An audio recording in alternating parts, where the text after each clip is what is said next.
Hello everyone, welcome to our channel Take Afro. Hope you all are doing great. So today I'm going to show you how to solve selfie flipping problem on your iPhone.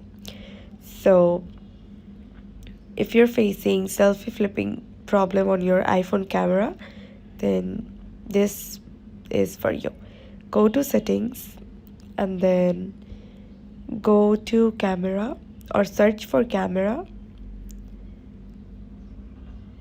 Go to mirror front camera, turn this on, and your selfie flipping problem will be solved. So this is how you can solve your selfie flipping problem on your iPhone. Thanks for watching. Hope this video helps you. Don't forget to subscribe to our channel and don't forget to hit the bell icon button. See you in the next video. Bye bye.